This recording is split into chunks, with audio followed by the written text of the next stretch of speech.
चलिए क्वेश्चन की ओर बढ़ते हैं। तो यहाँ पर फर्स्ट क्वेश्चन है, वर्षा की बूंद का आकार गोलाकार किस कारण से हो जाता है। तो देखिए वर्षा की बूंद का आकार गोलाकार जो है यह पृष्ठ तनाव के कारण होता है, क्योंकि जल का स्वतंत्र पृष्ठ जो होता है वह कम से कम क्षेत्रफल घेरने का प्रयास करता है। इसलिए आप देखेंगे वर्षा की बूंद और पारे के कण ये दोनों ही गोलाकार होते हैं। किसके कारण? पृष्ठ तनाव के कारण होते हैं। नेक्स्ट क्वेश्चन है क्वेश्चन नंबर 2, एक्सरे की खोज किसने की थी। तो एक्सरे की खोज रोएंटजन ने की थी। एक्सरे कैसी विकिरण है? तो यह एक प्रकार का विद्युत चुंबकीय विकिरण है। अगला प्रश्न है, भारत में सूचना का अधिकार अधिनियम कब अधिनियमित किया गया। तो देखिए भारत में सूचना का अधिकार अधिनियम जो है इसे वर्ष 2005 में अधिनियमित किया गया था, 15 जून 2005 को, ठीक है। और इसे पूर्णतया 12 अक्टूबर 2005 को संपूर्ण धाराओं के साथ लागू कर दिया गया था। नेक्स्ट क्वेश्चन है क्वेश्चन नंबर 4, किसी दो निरंतर देशांतरों के बीच समय का अंतर कितना होता है। तो किसी दो निरंतर देशांतरों के बीच समय का अंतर 4 मिनट का होता है। कितने मिनट का? 4 मिनट का। क्वेश्चन नंबर 5 है, डायोप्टर निम्नलिखित में से किसकी एसआई इकाई है। तो इसका आंसर क्या हो जाएगा? ऑप्शन ए हो जाएगा, लेंस की क्षमता की। डायोप्टर जो है यह लेंस की क्षमता की एसआई इकाई है। क्वेश्चन नंबर 6 है, तारों के टिमटिमाने का क्या कारण है। तो बताइए तारों के टिमटिमाने का क्या कारण है। तो इसका जो मुख्य कारण है वह है वायुमंडलीय अपवर्तन। देखिए तारों का प्रकाश जो है यह विभिन्न वायुमंडलीय परतों से अपवर्तन के पश्चात हम तक पहुंचता है, जिसके कारण रात में हमें तारे चमकते हुए या टिमटिमाते हुए दिखाई पड़ते हैं, ठीक है। नेक्स्ट क्वेश्चन है क्वेश्चन नंबर 7, प्लासी के युद्ध के समय बंगाल का नवाब कौन था। तो जब प्लासी का युद्ध हुआ था, कब? 1757 ईस्वी में। प्लासी का युद्ध 1757 ईस्वी में हुआ था। उस समय बंगाल का नवाब कौन था? तो उस समय बंगाल का नवाब सिराजुद्दौला था। और प्लासी का युद्ध किसके किसके बीच लड़ा गया था? तो यह युद्ध बंगाल के नवाब सिराजुद्दौला और बंगाल के गवर्नर रॉबर्ट क्लाइव के बीच लड़ा गया था। इस युद्ध में जो है सिराजुद्दौला की हार हो गई थी। बढ़ते हैं अगले क्वेश्चन की ओर। क्वेश्चन नंबर 8 है, आर्द्रता का मापन किससे किया जाता है।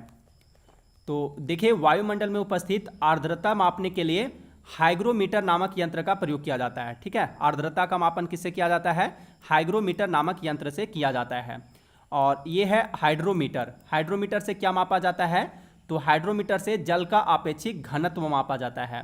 बैरोमीटर से वायु दाब मापा जाता है। और लैक्टोमीटर से दूध की शुद्धता मापी जाती है। क्वेश्चन नंबर 9 है, कांसा निम्नलिखित में से किसकी मिश्र धातु है। मिश्र धातु क्या होता है? किसी धातु का किसी अन्य धातु या अधातु के साथ मिश्रण मिश्र धातु कहलाता है। जैसे हो गया कांसा, पीतल इत्यादि, ये सभी क्या है? मिश्र धातु हैं। जैसे कांसा जो है, कांसा ये दो धातुओं से मिलकर बना है। किनसे? तांबा और टीन से, ठीक है। कांसा किसकी मिश्र धातु है? यह तांबा और टीन की मिश्र धातु है। इसी तरह पीतल भी दो धातुओं से मिलकर बना है। किनसे? तांबा और जस्ता से मिलकर बना है, ठीक है। यानी कि कांसा की मिश्र धातु क्या है? तांबा और टीन है। पीतल की मिश्र धातु तांबा और जस्ता है।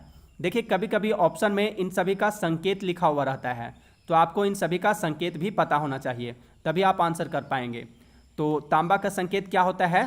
तांबा का संकेत होता है Cu, ठीक है। तांबा का संकेत Cu होता है। जस्ता को जिंक भी कहते हैं, इसका संकेत होता है Zn, ठीक है। जस्ता का संकेत होता है Zn। और टीन का संकेत होता है Sn। और लोहा का संकेत होता है, इसका संकेत होता है लोहा का Fe। तो आप इन सभी का संकेत भी याद रखिएगा। अगला प्रश्न है, पेनिसिलिन की खोज किसने की थी। तो पेनिसिलिन जो है यह एक प्रकार का एंटीबायोटिक दवा है, जिसे फफूंद यानी कवक से प्राप्त किया जाता है। पेनिसिलिन क्या है? एक प्रकार का एंटीबायोटिक दवा है, और इसे किससे प्राप्त किया जाता है? कवक से प्राप्त किया जाता है, फफूंद से प्राप्त किया जाता है। पेनिसिलिन की खोज किसने की थी? इसकी खोज अलेक्जेंडर फ्लेमिंग ने की थी। नेक्स्ट क्वेश्चन है क्वेश्चन नंबर 11, निम्नलिखित में से किस कोशिका अंग को कोशिका की आत्मघाती थैली कहा जाता है। तो कोशिका की आत्मघाती थैली कहा जाता है लाइसोसोम को, ठीक है। लाइसोसोम को जो है कोशिका की पाचन थैली, कोशिका की आत्मघाती थैली और कोशिका का एटम बम भी कहा जाता है। किसको? लाइसोसोम को। नेक्स्ट क्वेश्चन है क्वेश्चन नंबर 12, निम्नलिखित में से किसे कोशिका का ऊर्जा केंद्र कहा जाता है? तो कोशिका का ऊर्जा केंद्र या कोशिका का बिजली घर किसे कहा जाता है? माइटोकॉन्ड्रिया को कहा जाता है। और देखिए राइबोसोम को जो है, राइबोसोम को प्रोटीन की फैक्ट्री कहा जाता है। नेक्स्ट क्वेश्चन है क्वेश्चन नंबर 13, गुर्दे की कार्यात्मक इकाई क्या है? तो गुर्दे यानी किडनी की कार्यात्मक इकाई क्या है? तो इसकी कार्यात्मक इकाई है नेफ्रॉन। ठीक है, गुर्दे यानी किडनी की कार्यात्मक इकाई नेफ्रॉन है।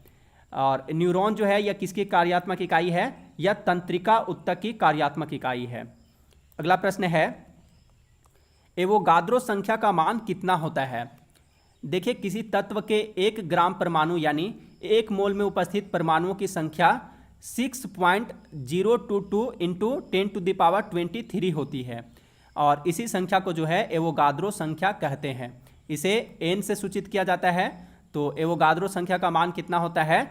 6.022 इंटू 10⁻23 होती है। नेक्स्ट क्वेश्चन है क्वेश्चन नंबर 15, निम्नलिखित में से किसको लाल ग्रह कहा जाता है? तो लाल ग्रह किसे कहा जाता है? मंगल को कहा जाता है, मार्स को। ठीक है, और इसका लाल रंग जो है, मंगल ग्रह का रंग लाल किसके कारण है? तो आयरन ऑक्साइड के कारण जो है मंगल ग्रह का रंग लाल है। नेक्स्ट क्वेश्चन है क्वेश्चन नंबर 16, ऑपरेशन फ्लड किस कार्य से संबंधित है? तो ऑपरेशन फ्लड जो है यह दुग्ध उत्पादन से संबंधित है, दुग्ध उत्पादन से। श्वेत क्रांति का संबंध भी दुग्ध उत्पादन से ही है। भारत में श्वेत क्रांति का जनक किसे माना जाता है? तो यह वर्गीज कुरियन को माना जाता है। ठीक है, भारत में श्वेत क्रांति का जनक डॉक्टर वर्गीज कुरियन को माना जाता है, कहा जाता है। अगला प्रश्न है, भारत की सबसे पुरानी पर्वत श्रृंखला कौन सी है? तो भारत की सबसे पुरानी पर्वत श्रृंखला है अरावली पर्वत श्रृंखला। अरावली पर्वत श्रृंखला यह राजस्थान राज्य में स्थित है।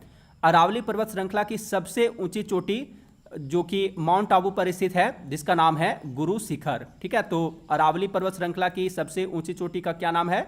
गुरु शिखर नाम है, गुरु शिखर नाम है, जो कि माउंट आबू पर स्थित है। और इसकी ऊंचाई कितनी है? तो इसकी ऊंचाई 1722 मीटर है। ठीक है, गुरु शिखर जो है उसकी ऊंचाई 1722 मीटर है और यह अरावली पर्वत श्रृंखला की सबसे ऊंची चोटी है, गुरु शिखर। नेक्स्ट क्वेश्चन है क्वेश्चन नंबर 18, भारत में राष्ट्रीय आय का आकलन सबसे पहले किसने किया था? तो भारत में राष्ट्रीय आय का आकलन सबसे पहले किसने किया था? दादा भाई नौरोजी ने किया था, दादा भाई नौरोजी ने। अगला प्रश्न है, नूरजहां किस मुगल शासक की पत्नी थी?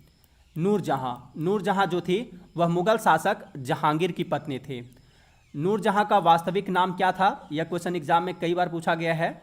तो नूरजहां का वास्तविक नाम मेहरुनिसा था। क्या नाम था नूरजहां का वास्तविक नाम? असली नाम मेहरुनिसा नाम था। नेक्स्ट क्वेश्चन है क्वेश्चन नंबर 20, भारत में 14 प्रमुख बैंकों का राष्ट्रीयकरण किस वर्ष में किया गया था? तो देखिए भारत में 14 प्रमुख बैंकों का राष्ट्रीयकरण जो है यह 19 जुलाई 1969 ईस्वी को किया गया था, 19 जुलाई 1969 ईस्वी को। और 15 अप्रैल 1980 को पुनः 6 बैंकों का राष्ट्रीयकरण किया गया था। नेक्स्ट क्वेश्चन है, आनुवांशिकता का जनक किसे कहा जाता है?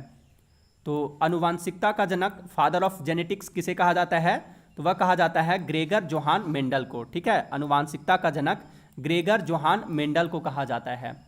यहाँ पर देखिए विलियम वाटसन जो है इन्होंने ही सर्वप्रथम जेनेटिक्स यानी आनुवांशिकता शब्द का उपयोग किया था।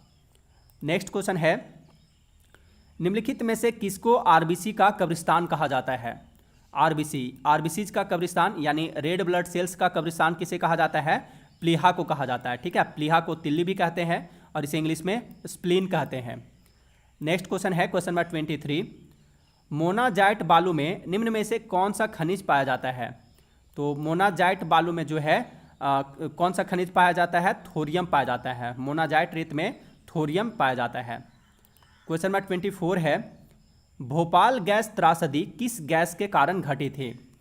देखिए भोपाल गैस त्रासदी जो थी, भोपाल गैस त्रासदी जो कि 2 से 3 दिसंबर 1984 को 2 से 3 दिसंबर 1984 को घटी थी, यह यूनियन कार्बाइड नामक कंपनी के कारखाने से हानिकारक गैस मिथाइल आइसोसाइनेट के रिसाव के कारण घटी थी। किसके कारण? मिथाइल आइसोसाइनेट के कारण। इस त्रासदी में जो है हजारों लोगों की मृत्यु हो गई थी। तो ये एक बहुत ही बड़ी त्रासदी थी, भोपाल गैस त्रासदी, जो कि मिथाइल आइसोसाइनेट गैस के रिसाव के कारण घटी थी। लास्ट क्वेश्चन है क्वेश्चन नंबर 25। सभी मुख्य वायुमंडलीय घटनाएं जैसे बादल, आंधी एवं वर्षा किस मंडल में घटती हैं? तो ये सभी मुख्य वायुमंडलीय घटनाएं जो हैं, आंधी, तूफान, बादल, वर्षा, ये सभी घटनाएं क्षोभ मंडल में घटती हैं। ठीक है, क्षोभ मंडल में, ट्रोपोस्फियर में ये सभी घटनाएं घटती हैं। तो फ्रेंड्स, ये थे जीके के 25 सदाबहार प्रश्न जो एग्जाम में बार बार पूछे जाते हैं। अगर यह वीडियो आपको अच्छी लगी हो तो प्लीज़ इस वीडियो को ज़्यादा से ज़्यादा लाइक और शेयर कीजिएगा। अब मिलते हैं किसी नेक्स्ट वीडियो में। Thanks for watching.